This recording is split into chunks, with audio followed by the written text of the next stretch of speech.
Thank you for joining us on the New Mexico Suncast. I'm Jim Williams with you, and we're going to be talking about a tough subject. The title of today's podcast is called Fighting the Shadows, Human Trafficking in New Mexico and West Texas. And I've said this many times to my friends Shelley and Berga, and we're joined today by Stephanie Hart. She's with the Basin Dream Center. Are you in Midland, Stephanie? Yes, sir. You are. Okay. Yes, sir, I am. Well, human trafficking is something that I know I didn't pay much attention to. That's something that happens in dark places of other communities.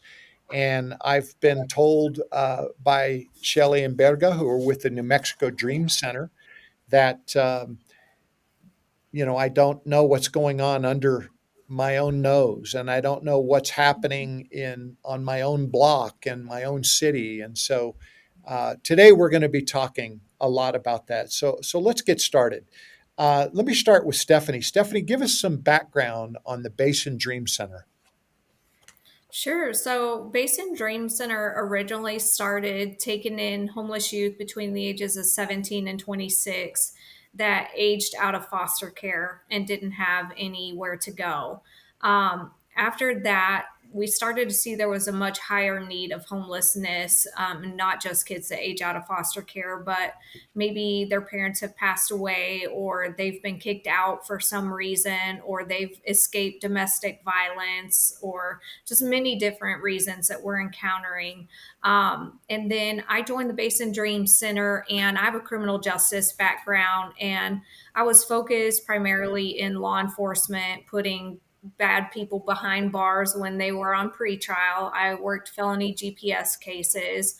Um, but I kind of really got tired of putting people behind bars and violating them when they were in jail for reasons other than that, such as if they were stealing because they didn't have food to eat, or I had one person on my caseload who was in jail for unauthorized use of a vehicle because they stole their mom's vehicle to go to school because mom was on drugs and wouldn't take them to school. So they just went ahead and took the car and then got arrested for it. So after that, I decided I really wanted to get on the prevention side. Being a sexual assault survivor myself, having a drug addict, alcoholic father myself, I decided that I really wanted to get on the prevention side and start working with other women who had maybe had similar experiences as I did. So I started directly working with human trafficking survivors in an organization that helped anybody over the ages of 17. With that, being a boy mom, I decided I didn't want to just be limited to working with females because there are young men that are trafficked as well. And so I came across the Basin Dream Center here in Midland and decided to venture over here so that I could help young men and young women. And unfortunately, the populations that they were serving, the kids that age out of foster care and the kids that are homeless, are typically your human trafficking survivors because that population is so vulnerable to that when they're out on the streets and they're looking for food and they're looking for shelter, they end up in situations where they are exchanging sex or labor in return for food or somewhere safe to stay. Let's talk to Shelley and Berga now about the New Mexico Dream Center. Shelley, you co-founded the organization some years ago. Tell us a little bit about the Dream Center. Yes. So the New Mexico Dream Center was founded in 2016. So we are a little bit newer still. I guess almost 10 years old since it's 2025 at the time of this recording. And really the main programming that we have within the New Mexico Dream Center does mirror a lot about what Stephanie was talking about, in that we really work to serve with that unhoused youth population, screening into then these vulnerable young people that we serve as survivors of human trafficking. And so within our programs, we do have an outreach center. So we call it the Drop-In Center, the Harbor, for unhoused youth between the ages of 14 and 21 here in Albuquerque, on East Central Avenue. And then we have a shelter. So right now it's New Mexico's only human trafficking specific shelter, also located in Albuquerque. And then we have a very robust direct services program to be able to serve those clients. Let me ask Birga. Birga, you do public information and communication for the New Mexico Dream Center. How'd you get hooked up with the Basin Dream Center, and what kind of things can you do together to help get rid of this problem of trafficking? Well, I'm actually really eager to learn more about what that collaboration could look like. And I know I had a conversation very recently with somebody who was asking specifically about gang members that had been involved in trafficking and what happens to them. And because we're considered a big little town in Albuquerque, chances are that we would need to have people removed out of Albuquerque if they're coming out of trafficking and out of a gang. And so I think having partner organizations in other areas that are relatively close at hand, like Texas, I think could be a really phenomenal partnership. And so I am looking forward to seeing, what that looks like for us to potentially be able to connect and work together and just learn about how we can complement each other's services. Stephanie, before you got involved with the Basin Dream Center, were you? I was totally oblivious. I knew that this was happening, but as I stated in the open, I thought this was something happening in other communities. Are you surprised how pervasive human trafficking is? I'm not. Unfortunately, lack of education is rampant across the state. It just is something that's under talked about. And I think in a community like mine, where there's a lot of money, a lot of people are in denial and want to say that that's not happening here. Except the reality is, we're oil rich, and there's a lot of men with a lot of money who want to purchase women and feel like they're on top of the world. So, education is so important to the community to really recognize what it looks like and be able to speak up and say something. And so unfortunately, it just is that people don't want to hear about it, and they don't want to know that it's happening here. Stephanie, there's a lot involved with human trafficking. I know the New Mexico Dream Center is focused primarily on minor domestic sex trafficking, but human trafficking includes all kinds of things, even slavery. Talk to us about what you guys focus on. Sure. So, what we really focus on is reintegration into society. So, we're a transitional living facility. And so, we take these victims who are really ready for the healing and really ready for the next step in life and help them finish their education. As you can imagine, when you're being trafficked, you're not typically going to school. Some people do, but not always. And so, we encounter a lot of maybe 22 to 24-year-olds who are still in eighth or ninth grade. Mm. So we really want to help them finish their high school education. And then if they want to go to college, we support that in getting them free college education. We teach life skills such as vocational skills, financial literacy, all the things that they need to know to really become productive citizens again, while also focusing on their mental health needs and a lot of medical needs. Most of them aren't able to just walk into a doctor whenever they're needing medical attention. So we really, I call it a 5 point checkup, but really what we do is we take every individual human being and we just start from the top to the bottom of their body and address every single need that has been neglected the entire time that they have been trafficked. Shelley, who is most at risk? For example, you guys are based in Albuquerque. Is there a certain population that's most at risk, or is it really all children? So, really, when you look at who's at risk for, specifically if you're looking for sex trafficking, you are looking at a population who has some vulnerabilities. Traffickers are looking for easier marks, they're looking for people that they can manipulate. And what we see with that then are generally speaking with our younger people are people who have some obvious vulnerabilities. And that can look like being unhoused. We see that as a really big issue here in Albuquerque itself. But it can also be young people who are housed. Perhaps they have parents who are struggling with substances. It could be somebody who has maybe some intellectual disabilities. We've got people who could be unsupervised on the internet and are meeting people through chats and some other kinds of things that could be really, really risky. So when we think about who is a trafficker going to prey on, they are looking for somebody that they're going to perceive as being able to be manipulated, being able to be coerced. And so those are the kinds of folks that we would say would be at high risk. Virgo, when you think about what you've heard Stephanie say, you obviously know your organization inside out. What do you want the public to do as they're watching this podcast, as they're reading stories in the New Mexico Sun? You guys, all three of you, need help with your organizations. They're all nonprofits. You're working. How can our viewers help? Funny you asked that question just today. Shelly and I had this conversation earlier this morning. Summer months are hard financially for a lot of nonprofit organizations. Folks go on vacation, they kind of put the real world out of their mind, and that includes a lot of the donors that would customarily maybe support nonprofits in other parts of the year. So I think a lot of folks are struggling financially during those summer months. So there's always a need for that type of contribution.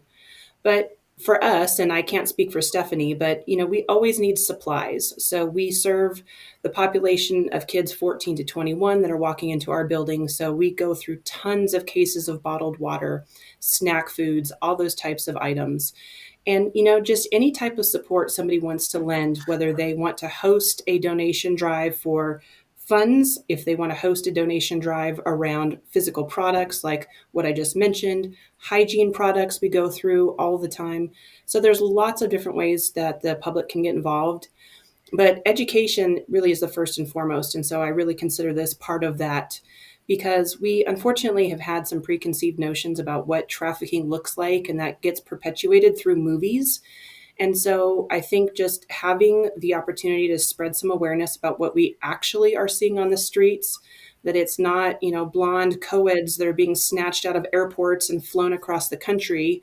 While those are exciting, dramatic movies that make us feel like, we have all of these very sinister things going on in that realm, it looks really different when your boots on the ground. And, as you were saying initially, Jim, what you don't even see under your own nose, things that are happening here on the streets of Albuquerque. So it's not Hollywood style. It really is getting the public educated around what we're seeing, and then what does it look like to actually come alongside and help survivors. And we're not law enforcement. We're not a rescue operation where we're breaking down doors and arresting the bad guys. We are all about surrounding the survivor with full person care. I love Stephanie's description about, head to toe care, making sure that every part of the body, the psyche, the spirit really has been addressed to somebody who has been so victimized and so broken through what they've experienced. And so understanding what it really looks like as an agency to come along and support people in this condition, I think it's invaluable for the public to know. Stephanie, talk to us about people in your community. What do you need help with now? So I would say definitely financial support. We are currently in the process of opening an emergency youth shelter drop-in center as well. So we can take any youth of any age and want to work closely with law enforcement in case there is an 8-year-old or a 10-year-old that is out on the streets. Because we don't want them to get involved in human trafficking. So that's where our prevention side is really coming into play. And so we're hoping to open either by the end of this year or maybe mid next year. And so we are increasing our budget drastically. We just purchased a 14-acre property and moved our transitional living center out here. and also are planning on building that emergency youth shelter out here. So we do have a lot of support from our community, and we really appreciate everybody who wants to get to know what we are about. But I would say the financial support of that and making sure that drop-in shelter does get opened quickly, because there are so many kids out there that are not program ready, but they need a roof over their head and food in their stomach and a shower that would prevent them from getting into these situations. Yeah, I think, in fact, Shelley said to me in past interviews that I've done with her that a young person or any person really isn't ready to hear about any solutions.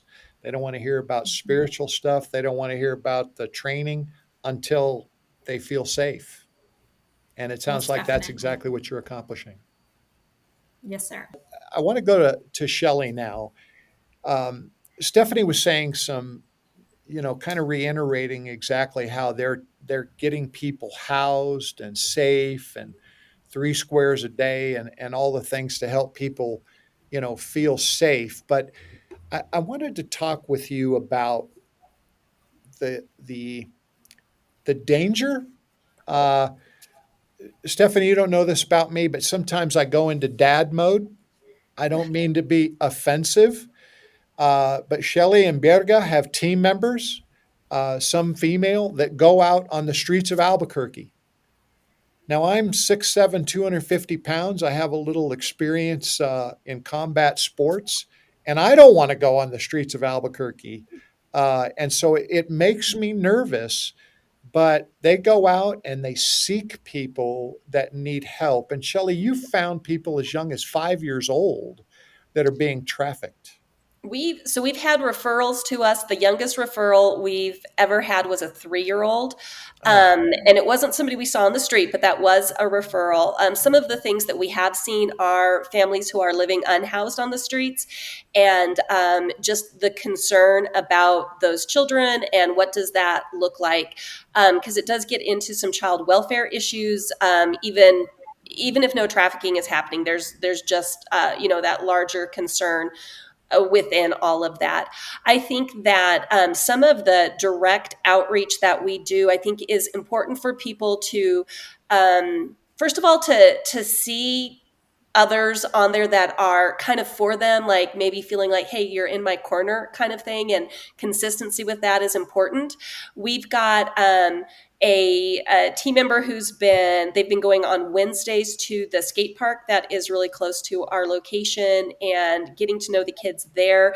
Because a lot of when you're trying to kind of make an impact, having a little bit of a relationship is important. And so having that consistent face, talking with folks allows for conversation, allows for trust to be built, and then can perhaps allow for somebody to feel like they can say, hey, I need some help with something. One of the things we really see with a lot of the young people on our streets is that, the longer they're out there, the more resilient, so to speak, in air quotes, they get, but it's a resiliency that really has some really long-term and dangerous consequences, because it is survival through survival sex, or it is survival through forced criminality, and it is survival through some things that we would look at and say, that's going to end you up in jail or dead. And so having those interpersonal relationships, we think, is really, really an important part of outreach. let me ask Stephanie about how the state of Texas and the laws of the state of Texas, are they helping you or hindering you in your fight to take people off the streets and help victims? Oftentimes they're hindering us due to these victims ending up in jail. Personally, I work closely with some judges that will be pretty lenient on these victims when they are going to jail, but often, they're on drugs because their trafficker is forcing that, or they have drugs in their possession, or again, they're making them break the law or steal vehicles or drive without a license. And so often the laws are hindering them. And then they return back to that lifestyle because they don't have relationships established with healthy people and they don't have anywhere to go when they get out. Yeah. Shelley and Berga, you guys are doing a lot with law enforcement. You're working with the state attorney general's office. You're working with the Bernalillo County Sheriff's Department, just to name two. Are you getting law enforcement to cooperate? And what would you like to see the New Mexico legislature do to help you in your endeavor to stop human trafficking? I can speak to the partnership side of things. There had been a lull, I think, that happened during COVID when a lot of administrative changes happened, a lot of personnel changes happened within law enforcement departments. And so there had been some really robust relationships that kind of tapered off, and now we're in the rebuilding phase. And so I am excited to say that we are being really proactive in pursuing relationships with law enforcement and choosing to be at the table for some of these really important planning conversations. So, as an agency, we participate in the Human Trafficking Task Force statewide. And so, having conversations as the voice of a provider in a room that has primarily law enforcement and the legal side of things to say, hey, here's what we're actually seeing, here's what we're encountering, here's what we want y'all to know. And so, they've been really receptive and responsive to that, which I'm thankful for.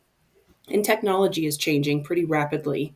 One of the things I'm eager to see, a year from now, if we were to revisit this conversation, if we've made a lot of inroads with AI and identification of trafficking victims through reporting platforms. So there has been some new apps that have launched recently. I know our sheriff's department is working with an AI-based app in their sphere. We've got one that's a third-party app that we're looking at. And so it does two things. It helps the public be able to quickly report something that they see. If it's not trafficking, it kind of filters through the AI process and lets them know, okay, here's what you need to do about what you're seeing. If it is trafficking, it escalates it to law enforcement. And so I'm hoping, again, as we have some metrics and data associated with the success of these types of platforms, that we might be able to have some really incredible reports coming out to say, through technology, through AI, and oops, sorry, throw my phone on the floor, through AI enhancement, that we've been able to really see inroads made about how quickly people can spot and report and how quickly law enforcement can respond. So I'm really hopeful about that partnership aspect that we have as nonprofit and law enforcement. Stephanie, could you share a victory with us? Have you had somebody that your organization has assisted that you see thriving now? So I actually have one young lady right now that was rescued within the last 60 days. And when she came to us, she was so broken and just didn't know what she wanted her life to look like.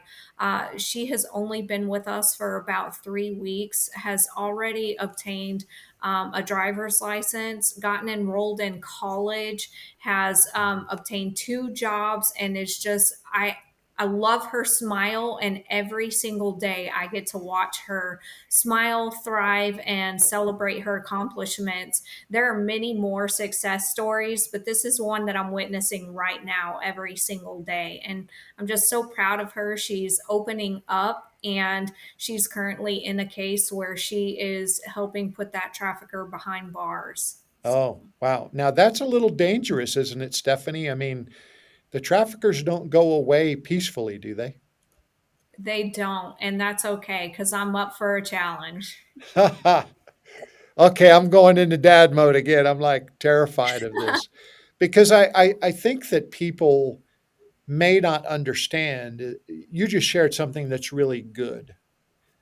But there's an opposite of that. There's real evil. And I don't think that most people really understand the evil involved in trafficking a child or making a person a slave. Um, Shelley, could you address there's some really awful things. I don't mean to focus on the awful because there's some miraculous things you guys, your two agencies are doing to save people. But there's things like familial trafficking, where families are trafficking their own children. How is that happening? It is. And it's one of those things I think that people have a hard time conceptualizing.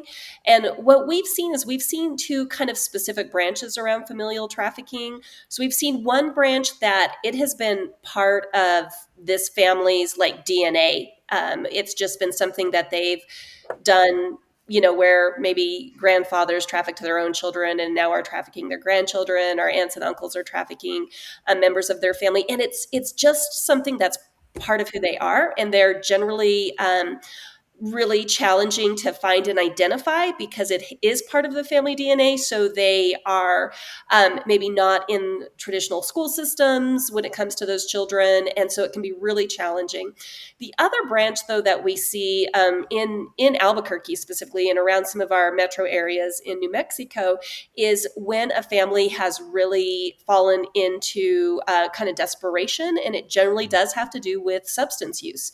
And so maybe mom and or dad are struggling with substance use, and all of the resources for that family are going to feed that substance. And so there's not money for food, and there's not money for rent, and there's not money for the other things that they need. And so then what we've seen is those families that have turned to trafficking family members to help bring in that income. And we've had a couple of real notorious cases here in Albuquerque around that, where moms have trafficked their young children to support a substance use habit, and even deaths that have come from something like that.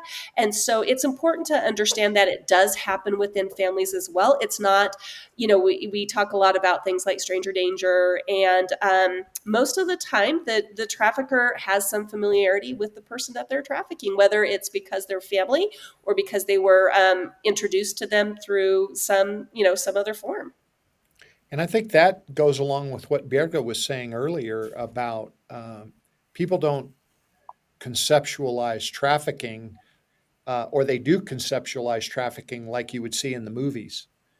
But I don't know many movies that are talking about, a father trafficking their daughter. Um, you have talked to us about us in the past, and I'll address either Shelley or Birga about this. You have caseworkers, so once a child, you pass out water and other kinds of things to them, and you get to know them, and you earn the right to kind of be heard. They maybe come by your drop-in center, the harbor. So once somebody's willing to come in and sit down and talk, what do your caseworkers do to try to help them? And maybe that would even help them with their family, getting jobs and those kind of things. Have you seen that happen?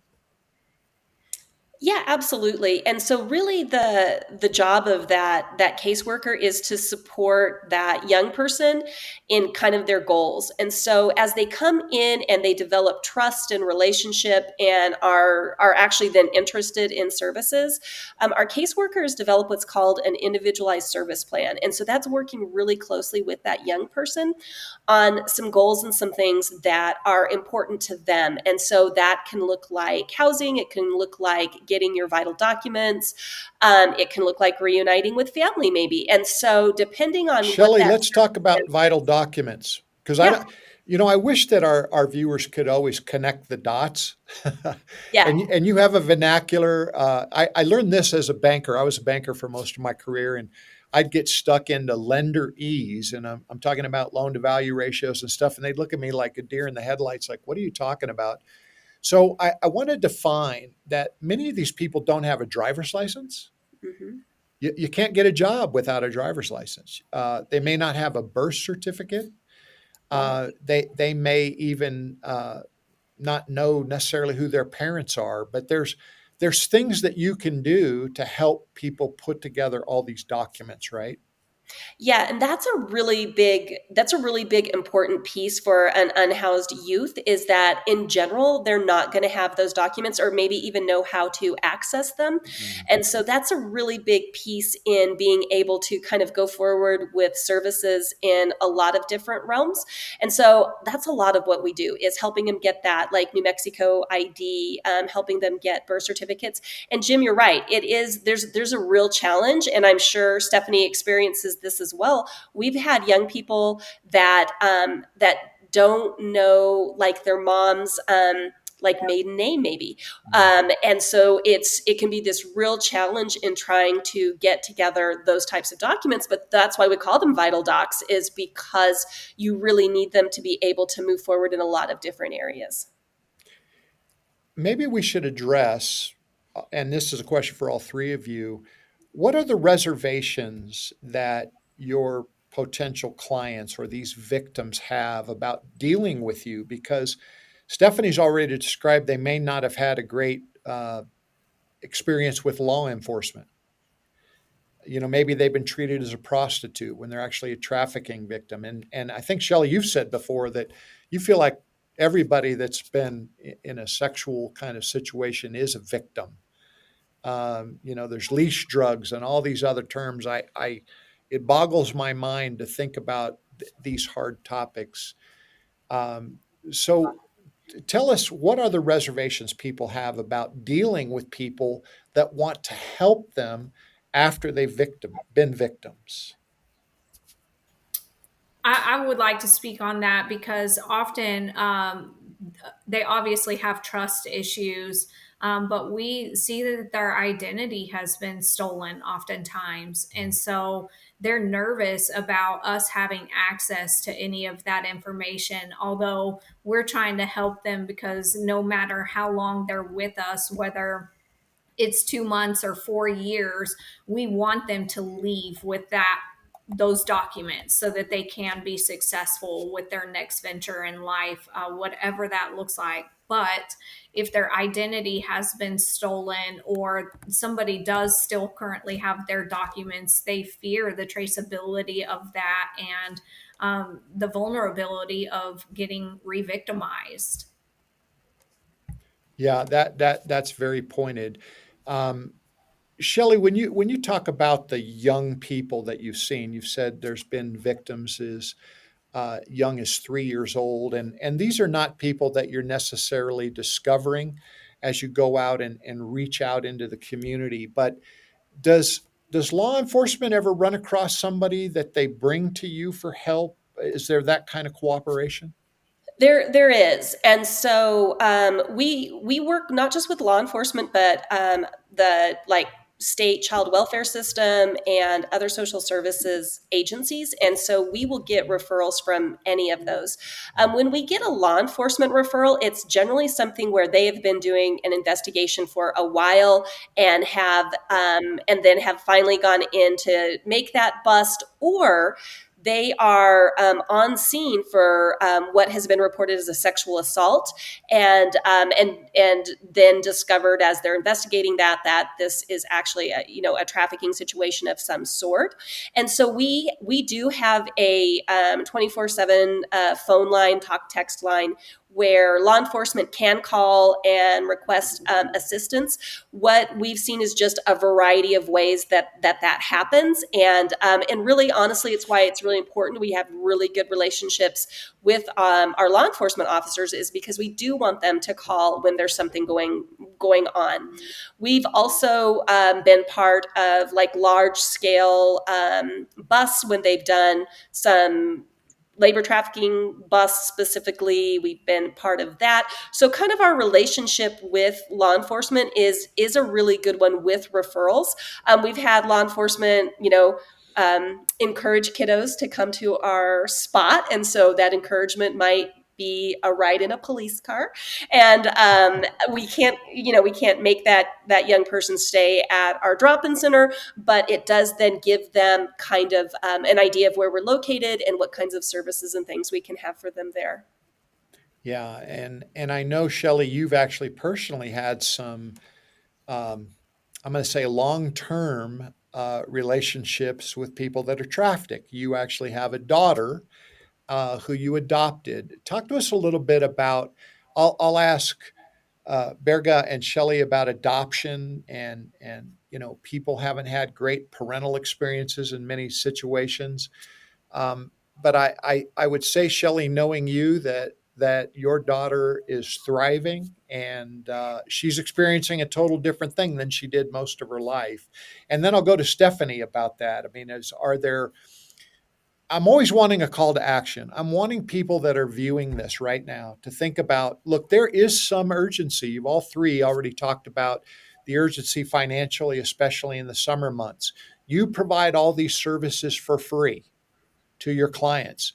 But taking care of people's not free. We know it's expensive to feed, house, pay salaries to people that are working hard and dedicating their lives, maybe at some peril. which I mentioned earlier about going out on the street. So, Shelley, talk to us a little bit about you work with adoption agencies. You even coach people that are involved in foster care because sometimes you see that go wrong. Talk to us about that a little bit. Yeah, so I think that any human trafficking focused agency is going to really, especially if they're wanting to work with younger population, need to have a relationship with their child welfare services because of the number of young people that end up unhoused or end up in trafficking situations, sexual assault situations.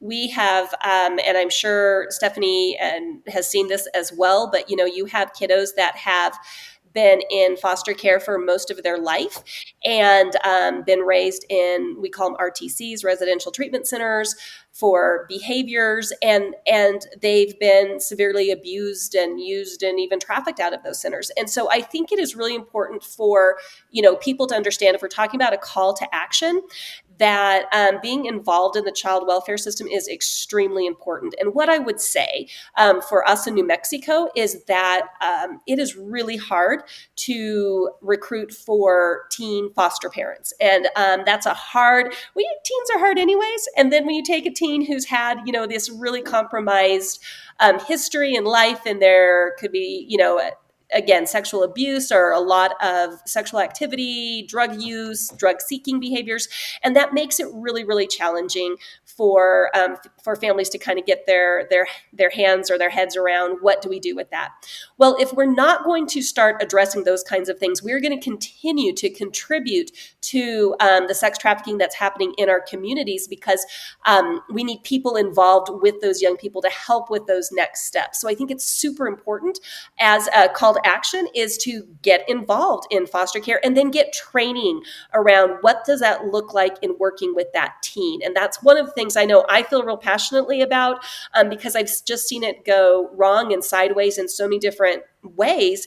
And in Albuquerque, we have all sorts of kids who they call on run from our child welfare department because they've not been able to find a proper placement for that child. So I would say let's get involved in foster care, especially for those older children. I love that. And you're actually providing some training for foster parents too, right? Yes, I love to train foster parents of teens specifically. I figure there's a lot of places you can go to get training for the littles, but it's hard to find training for somebody with teens, and I absolutely love to do that. And that is a free of charge. Like there's no charge for any of that, and think it's just absolutely important, absolutely crucial. But again, I want to emphasize to our viewers, you're providing the services for free. Yes. But there's a cost, and you need people to help. Yes. Stephanie, give us how easy it is it to give to the Basin Dream Center? You can go on our website and give. You can show up in person and we'll give you a tour and you can give. Our phone numbers and emails are plastered everywhere. And we're a small organization. When I came on board, it was just me and the founder working together, and we now have a staff of 14. So I'm able to fit in time to do things like this to really educate the community and get out there and speak about it. And I love every opportunity I can to brag on our organization and show it off, because we do need the community to support us. And when they find a cause they want to support, they have a tendency to get educated on the issue. So I that's love the that. most important. Would you give us those contact points, your phone number, your web address, etc.? Yes, you can find us at www.basindreamcenter.com, and you can reach us at 432-967-9452. 432-967 9452. 9452. And basindreamcenter.com. Yes, sir. All spelled out. basindreamcenter.com. Yes, sir. Sounds good. Shelley, your contact information. Sure. So you can find us at nmdreamcenter.org. So NM like New Mexico. And our main office line is 505-900-3833. 3833. We don't have much time, but I want to commit this to you before I'm going to ask a last question. I want to commit to you that we would like to have all of you on, not necessarily as a group. If you want to come on as a group, we can. But New Mexico Sun, we're going to take this interview and we're going to create stories in the newmexicosun.com. I know the Midland Times, which is an affiliate newswire with us, Kim's involved with that, as Stephanie already knows. They're going to create stories based on these interviews. So not only is there going to be the podcast for people to get information, and we'll send the links to you so that you can put those on your website, but there's also going to be written stories and things that you can share through social media. Our whole goal is for this to be a tool for you all to communicate with people and to create more urgency. So Stephanie, you're not selling us anything, but I want you, if as best you can, to tell us why it is urgent for people to join your team and help. Sure. Well, I always say, if you don't speak up, you can't help anybody. But if you speak up and say something, even if you think you might be wrong, you have the ability to save a life.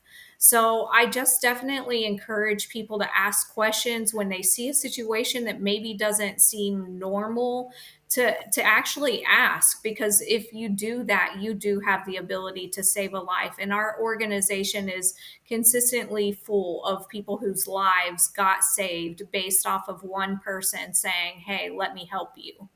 I love that. And what if you are in a public place and you see something, maybe a person uh, handling another, maybe an older man holding the arm of a young person and kind of directing him around, and you have a bad feeling? Is that something you should say something to law enforcement about? Every single time, because again, that goes back to, if you don't say something, then that person could eventually end up dead, or somewhere else, because they're moved frequently. I'm sorry, my phone is going off with a warning. But yeah, and so it goes back to, if you alert law enforcement and then they have the ability to go look into that situation, then that might be that one person that you have an opportunity to save. Yeah, as you're talking and I'm hearing your alarm go off, that I'm hoping that's a weather thing, because It was a so missing many child, times it's an unfortunately. abduction or something really scary, which relates to what we're talking about right now. Shelly and Berga, what do you guys want to say to our viewers and our listeners? Tell us why it's so urgent. Are we able to actually impact uh, the condition of human trafficking, or is it so big a problem that we're lost? No, I don't think it's so big a problem that we're lost. Our tagline is to hopefully one day not be needed anymore, right? So as an agency, that is our desire, that we have tackled this problem, it's over and done with, and nobody's stuck in trafficking. But obviously, it's going to take an army of people to get involved. It's going to take a whole lot of people across the spectrum of where kids are experiencing vulnerabilities and hardships for folks to step up and support them. And so I love the notion that you're going to make this a series of reports or articles, because we do need to talk at some point about going upstream. Like, where does the recruitment start happening? That's a big passion for me, is really looking at online safety and how are kids getting lured into these really dangerous relationships. And then, do we have the opportunity to help kids from falling into the river, so to speak, right? We're concentrating on pulling people out of the water and getting them stabilized, but I want to go upstream as well. And so I think the concept of doing a series of articles around all of the topics under the kind of master umbrella of human trafficking is really critical, and gives people a great diversity of where they can get plugged in and how their personal passions and their giftings and talents can be aligned with helping people along the way. I love that. Shelly, and I've said this to you before, the New Mexico Suncast, we're obviously affiliated. We will make a commitment to you guys, because we're basically in an election year now. We have a governor's election coming up in 26. We have some of the mayoral elections coming up here in November of this year. So we want to talk about more about this, and we want to have you maybe offer some challenges to those candidates on this show.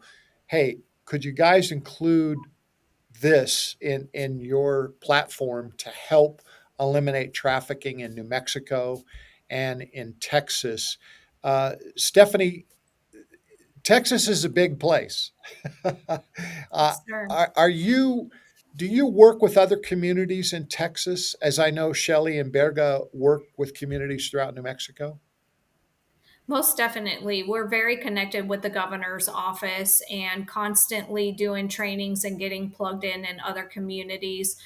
We work closely with International Rescue Committee out of Abilene and just organizations all over the state.